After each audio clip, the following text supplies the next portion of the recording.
Bueno, ¿quiénes somos? Lo voy a presentar a Nacho. Nacho Schmidt se sumó a Naranja hace más de 6 meses. Es Product Manager del asistente financiero. También es founder de Sin Sucursal. Para los que están en la industria quizás conocen el podcast, newsletter y más. Tiene una gran trayectoria en FinTech, así que es un golazo estar laburando a la par de él. Bueno, y yo lo aprovecho y lo presento a Bese. Bese ya está hace 1 año y medio en Naranja X, construyendo todo lo que es el asistente de ayuda. Y antes de eso viene de despegar, de construir Sofía, también un gran agente. Así que Bese prácticamente está trabajando en inteligencia artificial en agentes antes de que existiese el término de agentes de inteligencia artificial. Así que bueno, aproveché y estoy un poco parasitando sus conocimientos desde que estoy acá en Naranja X y puedo aprender mucho. Así que ojalá pueda transmitirles también un poco de eso a ustedes también. Gracias, amigo. Bueno, a ver, primero este dato que habla por sí solo. El asistente hoy le responde, habla con más de 1 millón de usuarios por mes. Y digo, esto es algo que cualquiera puede hacerlo, puede meter un chat y que le responda a 1 millón de usuarios. El tema es cómo lo haces y cómo te va haciéndolo. Y creo que un gran indicador de esto es el costo que te da. Los tokens son caros y lo que respalda un poco a las decisiones de arquitectura que tomamos es el costo que estamos teniendo, que son menos de $2.000 por mes para atender a más de 1 millón de conversaciones. Y acá un poco con lo que decía antes, lo difícil no es conectarse un modelo. Modelos hay 1 millón y cualquiera le puede pegar una API a OpenAI y armar un chat. El tema es cómo armás una arquitectura detrás para que eso funcione y escale. Entonces la idea es un poco contarles cómo estamos haciendo esto, cómo lo pensamos y hoy qué resultados estamos obteniendo. ¿Por qué arrancamos por atención? ¿Y a qué nos referimos con atención? Los usuarios que usan Naranja X tienen dudas, tienen preguntas, tienen problemas también al usar la app y creemos que hay una oportunidad muy grande ahí. Cuando medimos cuántos usuarios necesitan ayuda, 1 de cada 3 usuarios casi necesitó contactarse a través de algún medio de atención, llámese un chat, ir a una sucursal, llamar por teléfono, por lo cual hay una gran demanda detrás de necesito que me den una mano.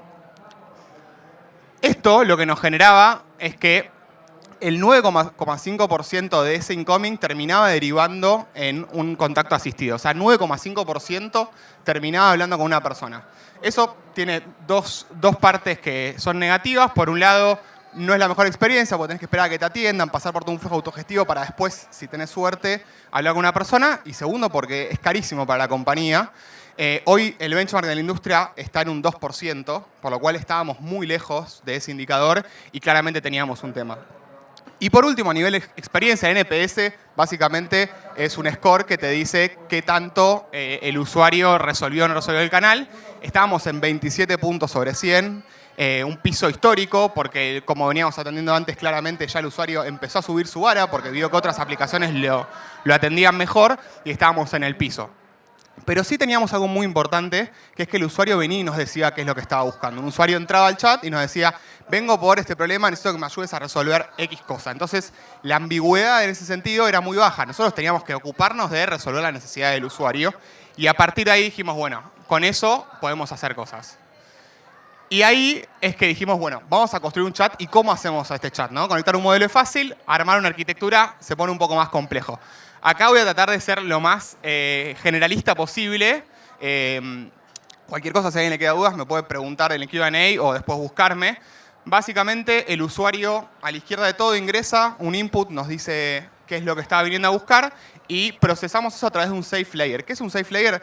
Tenemos guardrails que nos dicen, che, el usuario nos está preguntando algo que es consistente para lo que viene a buscar acá o nos está diciendo que quiere venir a hacer una torta de chocolate. Entonces ahí lo derivamos y le decimos, te podemos responder con preguntas Naranja X. También le respondemos banalidades. Usuarios dicen, hola, ¿cómo estás? Hola, buen día. Y a eso también hay que responderle. Entonces lo procesamos a través de ese safe layer. Una vez que detectamos que la intención del usuario es una, lo procesamos a través de un NLU routing. ¿Qué es esa palabra tan fancy? Lo que hace básicamente el NLU es buscar como en un árbol de decisiones qué es lo que el usuario nos está queriendo pedir. Entonces, no sé, si detectamos que, por ejemplo, es una tarjeta, bueno, que es una tarjeta de crédito, ¿qué quiere hacer con esa tarjeta de crédito? Una vez que detectamos a qué va el usuario, le respondemos a través de 2 mecanismos. Por un lado, tools MSPs. Calculo que ya durante todo el día escucharon hablar de qué son los MSPs. Es una forma muy eficiente de conectarse a una API a través del LLMs. o con un rack de fax, donde conectamos todas las preguntas frecuentes y el asistente responde y genera una respuesta en función de la pregunta y no una cuestión genérica.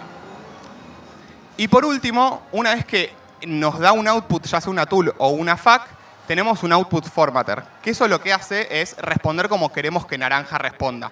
No le escupimos directamente lo que nos dice la tool, sino que lo procesamos con inteligencia artificial, utilizamos diferentes mecanismos para que esa respuesta sea una respuesta acorde a lo que se espera.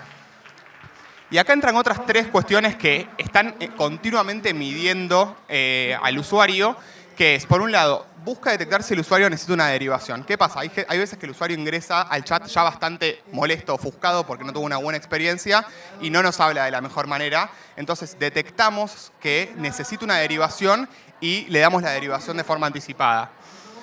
Puede ser esta casuística como otras, ¿no? Si vemos que se comunicó ya 3 veces en poco tiempo, también lo derivamos. Buscamos que la derivación sea inteligente. Cuando detectamos que el chat no lo puede atender de manera autogestiva, damos el pase al humano. Después, contamos con memoria de corto plazo, es decir, de lo que viene hablando en la conversación, sabemos que si viene hablando de tarjeta de crédito y después hace otra pregunta de tarjetas sin decirnos que es la de crédito, sabemos que muy probablemente se está refiriendo a eso, entonces lo contamos. Y también tenemos de largo plazo, o sea, vamos recapitulando en las conversaciones anteriores y ya sabemos que tuvo un issue, muy probablemente vea comunicarse por lo mismo porque no se terminó de resolver. Y por último, y no menos importante, tenemos observabilidad e evals, que esto básicamente son AIs viendo cómo laburan las AIs.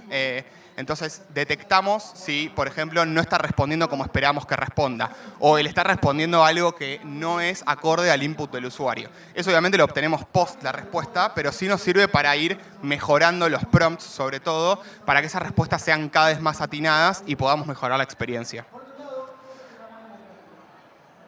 ¿Cómo nos fue? Esto ya está en Pro, ya tiene más de 1 millón de usuarios. Y empezamos a ver si bueno, los frutos de lo que armamos están o no están. La derivación versus el chat anterior, durante el A/B test nos dio un 5% menos. Esa derivación fue bajando cada vez más y hoy estamos a niveles todavía más bajos. El NPS también durante el A/B test mejoró 13 puntos, o sea, subió a 40. Y hoy estamos en niveles de 47, o sea, estamos 20 puntos por encima de lo que vimos antes. Es más de un 50% de mejora.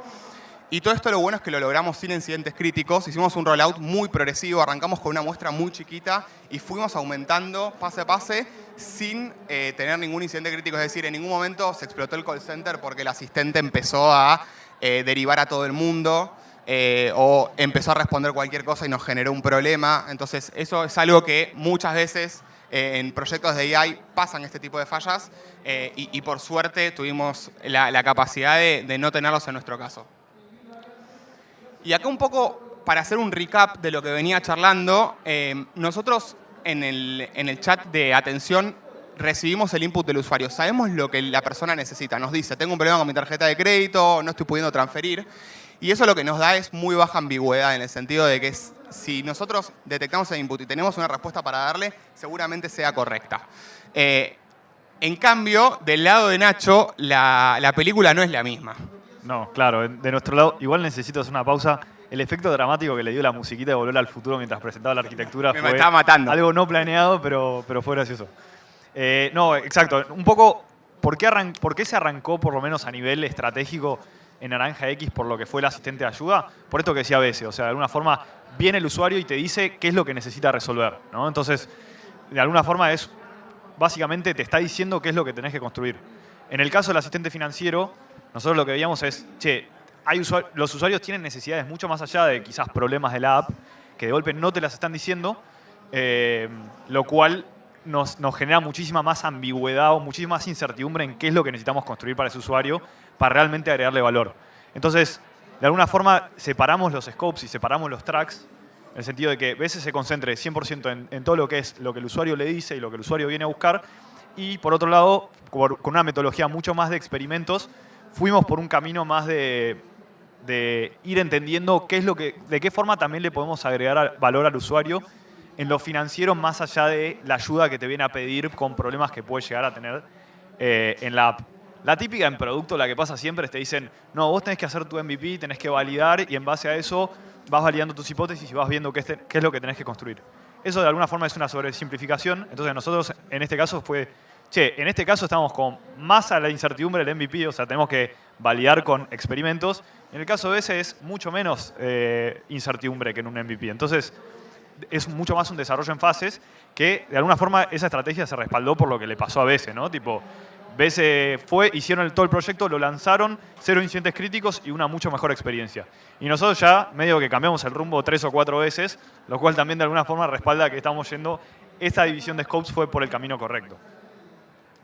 Pero bueno, ¿qué es el asistente financiero, no? ¿Qué es lo que pasó una vez que de alguna forma BC empezó a lanzar y empezó a realmente mejorar mucho la experiencia del usuario que tenía problemas con la app? De alguna forma logró poner mucho más contento a ese usuario que tenía problemas con la aplicación, pero de alguna forma hay un montón de usuarios que tienen problemas financieros que todavía nosotros no le estábamos dando una mano y se están ahogando. Y en el fondo no importa tanto si el usuario está teniendo un problema con la aplicación o un problema con sus finanzas personales. Nosotros queremos ayudar a los usuarios, ¿no? Más allá de si es culpa nuestra o si es un problema coyuntural del usuario de forma financiera, ¿no? En el fondo nosotros estamos ahí para solucionarle la vida. Entonces, bueno, un poco esta idea es de... BC está muy del lado de atender lo que el usuario le pide y nosotros estamos muy del lado de tratar de potenciarlo, ¿no? Tratar de potenciar su situación financiera, tratar de ayudar al usuario a aprovechar las oportunidades financieras que pueda llegar a tener con todo el conocimiento que vamos recolectando y con todas las conversaciones que vamos relevando. Entonces, bueno, eso es de alguna forma lo que buscamos con el asistente financiero. Para seguir poniendo blanco sobre negro, en el caso de atención el usuario viene y te pide, en el caso financiero no te lo pide pero lo necesita. En el caso de atención te dice, ayúdame con tal problema. En el caso financiero te dice, che, no llego a fin de mes. Y quizá ni siquiera te lo dice, pero le pasa. Bueno, resolver consulta versus proponer una decisión, ¿no? Porque en el fondo es más como acompañador de decisiones financieras lo que queremos construir. Y bueno, en toda esta ambigüedad que tenemos, o sea, a la hora de decir, che, ¿qué es lo que tenemos que construir? Surgen infinitas variables y nos ha pasado a la hora de tener discusiones de estrategia de producto que es, aparte con inteligencia artificial la gente se pone a volar y dice hay que construir tal y cual cosa. Entonces dijimos, che, ¿cómo ordenamos un poco nuestra estrategia de producto, ¿no? ¿Cómo ordenamos un poco qué es lo que tenemos que construir? Entonces ahí lo que dijimos es, che, lo primero que tenemos que validar es que a nivel funcional y de escala nosotros podemos construir un producto que ayude al usuario a mejorar su situación financiera, ¿no? Entonces dijimos, che, el ecosistema Naranja X hoy tiene un montón de palancas para el usuario. Entonces, necesitamos validar que conversacionalmente nosotros podemos detectar la intención del usuario y conectarlo a las palancas que hoy tiene el ecosistema, ¿no? Y también, aparte, teníamos cierto conocimiento en lo que es la validación funcional y de escala que teníamos que hacer por todo el camino que fue recorriendo CX.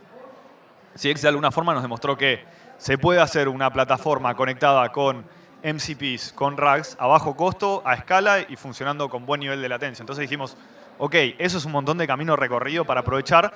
Tenemos que seguir validándolo un poco más con las palancas que tienen los productos, ¿no? Conectando los features a este producto conversacional. El siguiente punto, que es el que estamos ahora, es, che, necesitamos validar entonces ahora, una vez que sabemos que funcional, en términos de función y de escala podemos funcionar, ¿de qué forma le maximizamos el valor al usuario, ¿no? ¿Qué es realmente lo que al usuario, si nosotros le acercamos, le va a ayudar a potenciar o a mejorar su situación financiera, ¿no? Entonces, ahora estamos en esta etapa como muy experimental de vamos lanzando casos de uso, vamos experimentando con usuarios y vamos viendo de qué forma le logramos agregar más valor y optimizar la situación del usuario, ¿no? Y una vez que de alguna forma ganemos mucha certidumbre en estos dos primeros puntos, el siguiente punto es, che, ya sé que mi producto funciona, ya sé que le agrega valor a los usuarios, ¿cómo hago que el usuario llegue a ese valor que yo le puedo dar, ¿no? Entonces, nuestro siguiente punto a nivel desafío es cómo efectivamente llevamos al usuario a esta práctica que le da valor, de alguna forma. ¿Qué botón? Ahí va. Hoy vi en 8 presentaciones el iceberg. Yo me sentí re original cuando lo hice, pero después en todos ponían un iceberg. No sé si varios lo vieron también probablemente. Esto un poco lo que busca mostrar es realmente cuál es el proceso que hace un usuario hasta llegar a usar un producto, ¿no? Entonces acá pusimos uno de los productos más famosos de Naranja X, que es el de frascos. Todo lo que tiene que pasar para que un usuario efectivamente pueda usar el producto de frascos es un caso de uso, ¿no? Después hay varios, pero es un poco seguir el proceso mental del usuario. Primero tiene que identificar que tiene un problema de flujo de caja personal o una oportunidad de flujo de caja personal. Después tiene que identificar que ese problema de flujo de caja personal se resuelve mediante algún mecanismo de organización financiera. Después tiene que descubrir que en Naranja X existe esa herramienta de organización financiera y dice, ok, tengo un problema de flujo de caja personal, se resuelve organizando y en Naranja X hay una herramienta de organización. Pero ahí no termina. Después aparte tiene que decir, bueno, ahora voy a entender toda mi situación, voy a entender más o menos cómo funciona mi caja, voy a entender cómo es mi situación de gastos, de vencimientos, de flujos y en base a eso voy a presupuestar y categorizar mis gastos esperados. Y una vez que hace todo eso el usuario, ahí tiene disponible el producto que puede usar o la UI del frasco que dice, ok, quiero un frasco y me armo mi frasco para ordenar el vencimiento de tarjeta que voy a tener que pagar. Y de alguna forma hoy con las UI tradicionales estamos resolviendo este pedacito de alguna forma. Le traemos el producto al usuario que ya sabe que tiene que organizarse, que ya sabe cuánto quiere meter en cada frasco. Pero un poco lo que te da por lo menos la UI conversacional es permite ir viendo patrones de comportamiento del usuario y permite ir sugiriendo quizás, o sea, saltear todo este proceso mental que tiene que hacer el usuario para directo ofrecerle, che, creo que en base a tus vencimientos y en base a tu flujo de dinero, vos podrías crear este tipo de frascos que te ayudan a organizarte financieramente, ¿no? Esto como un ejemplo de un producto, de todo el proceso mental que hace un usuario para usar un producto y de qué es lo que aspiramos nosotros a poder resolver con la AI. Y bueno, me quedó un poquito salteado la pirámide, pero un poco también yo doy el ejemplo de cómo un usuario puede usar un frasco, ¿no? Qué es todo lo que tiene que pasar para que un usuario use un frasco y qué es lo que nosotros quizás en un principio vamos a apuntar a resolver.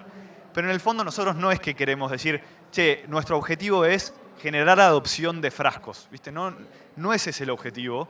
El objetivo es, nosotros queremos conectar al usuario con las palancas de Naranja X para ir driveándolo. Primero, vamos a empezar por ahí, vamos a empezar ayudando al usuario a crear el frasco, pero la idea es que después el usuario nos traiga su objetivo financiero. Digo, che, yo quiero administrar mejor mi plata, quiero llegar mejor a fin de mes, quiero ahorrar un 10% de mi plata. No sé, como ir corriéndonos de esta idea de decir, che, ayuda al usuario a ejecutar una acción, mucho más ayuda al usuario a alcanzar su objetivo financiero, ¿no? Entonces, un poco nuestro tooling strategy o cuál es el camino que vamos a ir tratando de recorrer a medida que vayamos conectando funcionalidades, vamos a ir subiendo un poco en la abstracción de las soluciones que vamos a ir integrando. Y bueno, ahora, como lo presentamos, Bese habló un poco por un lado de todo lo que es el asistente de ayuda y yo hablé por otro lado de todo lo que es el asistente financiero. Y quizás alguno está dudando si es más o menos cómo se conectan estas dos cosas, ¿no? ¿Qué tiene que ver una cosa con la otra? ¿Qué es lo que le pasa al usuario? O sea, el usuario hoy tiene dos puntos de contacto. Uno es che, quiero resolver, que tengo una necesidad financiera y otra vez tengo una necesidad de ayuda. Pero eso no es tan fácil de expresarle al usuario, ¿no? Entonces el usuario dice, che, tengo dos puntos de acceso, uno para resolver mis necesidades financieras, ¿cuándo es una necesidad financiera? ¿Cuándo es una necesidad de ayuda? Entonces, ¿qué es lo que nosotros estamos pensando para resolverle esta complejidad al usuario y que el usuario no tenga ni siquiera que pensar qué es lo que necesita, simplemente converse y en base a eso como se elija el agente correcto para resolver su necesidad específica, ya sea de ayuda o ya sea una necesidad financiera. Entonces, esto es un poco a nivel arquitectura simplificada, cómo funcionarían los dos asistentes. Acá en una de las primeras filas tengo como el equipo que está armando esta arquitectura, así que probablemente si tienen preguntas, ellos lo van a poder explicar mucho mejor que yo. Pero básicamente hay como una especie de cerebro, como un core que identifica un poco la intención que tiene el usuario, identifica la necesidad que está trayendo el usuario o por qué camino está yendo la conversación y deriva al usuario al agente correcto, ¿no? Y ambos, la idea es que tengan acceso a los MCPs y que tengan un contexto conversacional en común, ¿no? Entonces, esto es un poco lo que estamos construyendo a nivel, quizás, estrategia para el usuario de orquestación con los dos asistentes. No sé si querés complementar algo. No, algo importante de acá es que también la idea es que compartan front, ¿no? O sea, que el usuario no tenga que entrar a un punto o al otro, sino que sea el mismo front y sea transparente. Y probablemente ni se entere que tenemos dos productos distintos y que detrás hay dos equipos diferentes, sino que todo fluya y todo tenga también un mismo sentido. Cómo le habla el financiero, cómo le habla el de ayuda y que pueda switchear fácil, ¿no? Que no, si pasa y le tira otro tema, que no se quede bugueado el chat diciendo no te entiendo, sino que detecte y lo pueda derivar rápido. Ahí el front también nos va a acelerar muchísimo. Excelente. Y bueno, entonces un poco la frase que pusimos al final es, la idea es dejar de atender un poco lo que el usuario te está pidiendo para también darle lo que el usuario está necesitando, ¿no? Entonces, un poco pusimos task failed successfully porque de alguna forma no esperamos que el usuario deje de tener problemas, pero por lo menos acompañarlo en la mejor resolución hacia ellos, ¿no? Y tratar de que sea lo más amigable posible esa experiencia. Eso es todo. Y eso es todo. Bueno, bien de tiempos, ¿eh? Metimos 9 minutos quedan de preguntas. No sé si hay preguntas, dudas. Ahí hay una. Atrás. Tenés ahí. Vamos.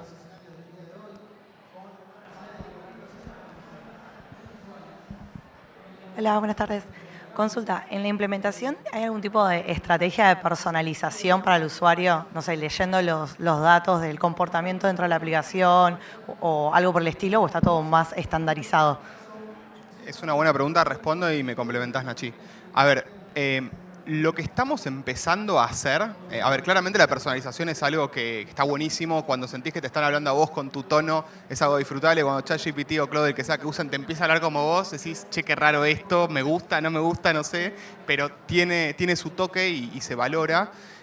Nosotros lo que estamos empezando a hacer son 2 fases de eso. Por un lado, tratar de entender lo que le está pasando al usuario por fuera del chat. Entonces sabemos si el usuario tiene una tarjeta o no tiene una tarjeta, si hizo una transferencia y falló o no falló, y por ende recibirlo distinto al chat. Si un usuario hizo una transferencia y esa transferencia no salió de Naranja X y nosotros lo sabemos, le tenemos que decir, hola, Nacho, venís por esta transferencia que no salió. Entonces, ahí tenemos una capa de personalización que tiene que ver más con un estadio del usuario o con sus productos. Después, lo que queremos sumar con data es entender más, ciertas variables, cómo nos modifican, ya sea el voz y el tono, lo directo de una respuesta. Si es un usuario que sabemos que no se le va a dar bien, hablando con autogestión, ver de quizás si hay disponibilidad, derivarlo. Es una capa adicional que hoy no tenemos implementada, pero sabemos que aportaría valor. Primero es lo conceptual del contexto, ¿no? Porque es lo ideal. Si vengo por un problema, que me digas, che, venís por este problema.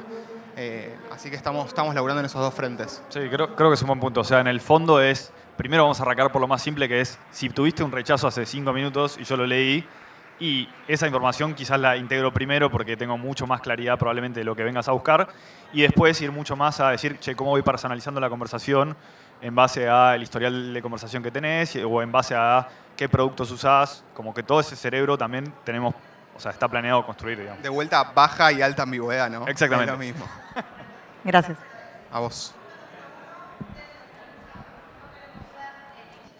Acá tenemos una más. Buenas, ¿qué tal? ¿Cómo están?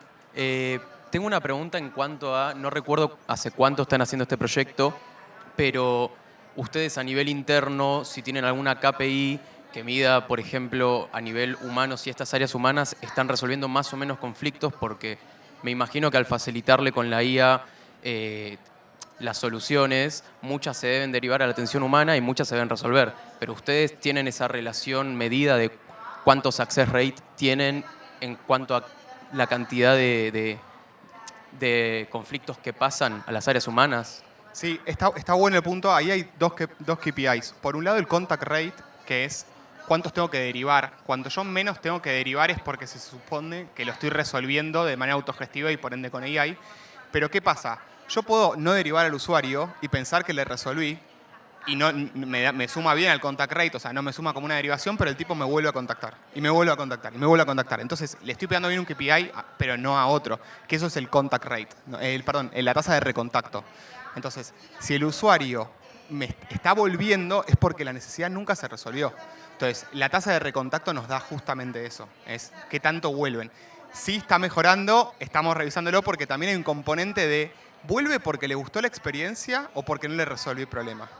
Y sobre todo para el de Nachi, que lo dejo responder a él, pues es un buen punto. Sí, está buena la pregunta porque una cosa que nos pasa también con estas estrategias distintas es tenemos esa métrica directa, exactamente opuesta. O sea, a veces por un lado es, che, quiero que si vino, me contactó, si le resolví significa que no volvió. Y yo al revés, si le resolví significa que vuelve porque va ganando confianza en traerme sus objetivos financieros para que se los resuelva. Entonces yo por un lado estoy tratando de que el usuario vuelva a contactarme o vuelva a relacionarse con el asistente financiero y BS por otro lado está tratando que, che, como le resolví no volvió, entonces como que tenemos ese KPI contrapuesto. Es como Lo que gracioso. sí hay un buen indicador con respecto a eso es los usuarios que vuelven a contactarse. Hay algunos que se recontactan, digamos, por otro canal, ¿no? Van a una sucursal o van a un teléfono. Lo que sucede con el asistente es que los recontactos que se producen mucho más sobre el mismo canal y no se van a otro canal. Por lo cual le da cierta confianza y aunque sea en lugar de llamar por teléfono porque dicen este chat no sirve para nada, vuelven a comunicarse de vuelta con el mismo chat.